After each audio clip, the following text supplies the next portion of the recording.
Well, guess what are we in? End of August. Mosquitoes are terrible.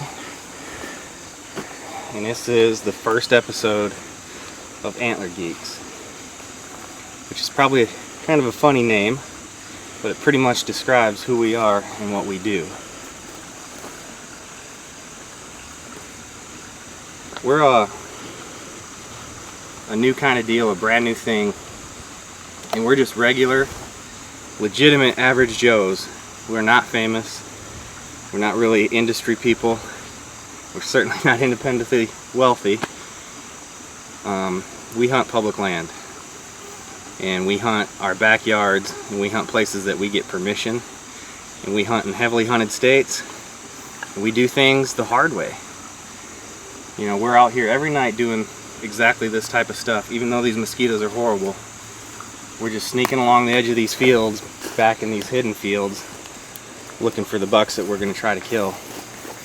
So, what is the Antler Geeks? Who are the Antler Geeks? That's what this first week's episode's all about. So we'll just jump right into this, and we're going to start off by introducing you to a few of the Antler Geeks.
Well, I'm just finished up college and working every day. Don't have a ton of money in the bank, paying for school and everything. And that's kind of what the Antler Geeks concept is. We're not overly wealthy guys by any means. We don't have big exclusive farms or tons of time. We can't spend all day every day just trying to grow big deer on our big private farms. It's fun to watch that stuff on TV, but we just can't relate to it. And kind of coming up with the concept, we didn't think a whole lot of you guys could probably relate to that stuff either. So we want to bring you true reality hunting, what we do. And what that is, we hunt public land, and we hunt 75% of the places that we hunt are places that you absolutely could hunt because they're open to the public, and anything else is just stuff we get knocking on doors. I don't own anything. The only dirt I own is the stuff stuck in my boots.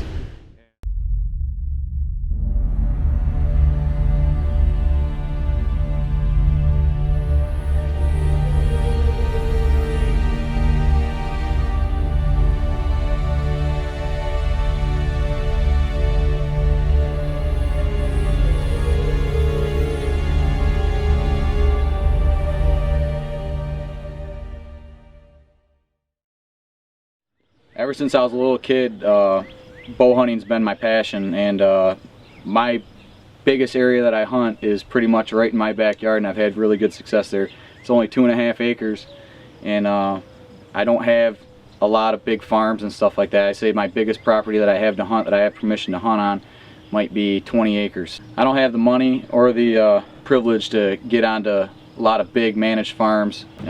Basically tell you that hunting is my life. Everything that I do, I revolve around hunting.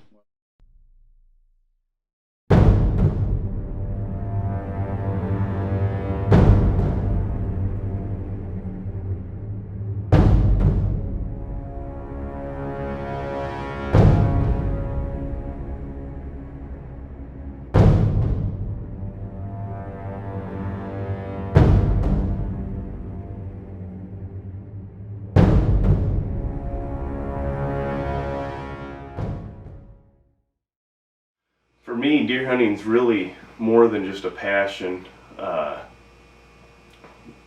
I don't know, my wife kind of says it's my mistress too, so everything I do, if it doesn't have to do with my wife or my daughter, it has to do with deer hunting. I'm always thinking about it. I'm thinking where that next big buck is probably bedded up and which way he's going to take to his food, and trying to figure him out. That's just, I guess that's what drives me, is just trying to figure a particular deer out, or deer in general, and trying to get the upper hand on him.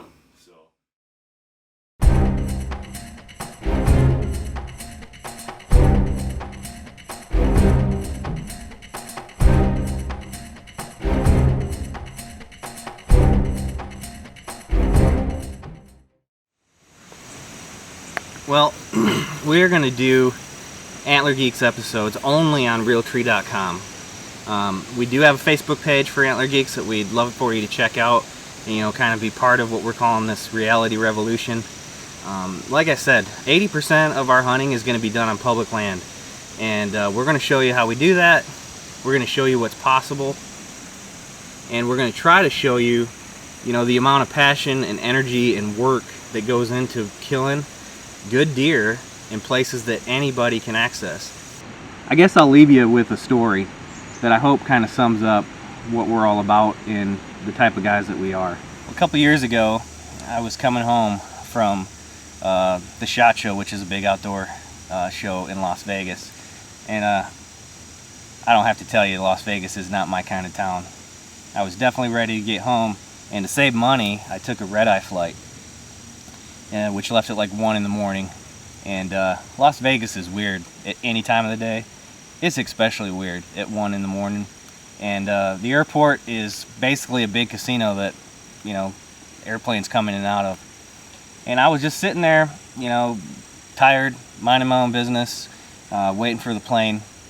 And a couple of guys who clearly had a very good time in Las Vegas and were still having a very good time, really loud, you know, just the kind of guys I'm sure you've ran into that don't really mesh well with our kind of lives. And they were sitting by me and ended up spilling something on one of my backpacks, and I semi-politely asked them to find another place to sit. And for whatever reason, they decided that was a good time to strike up a conversation with me in small talk, which I'm no good at anyway. But they asked me what I do.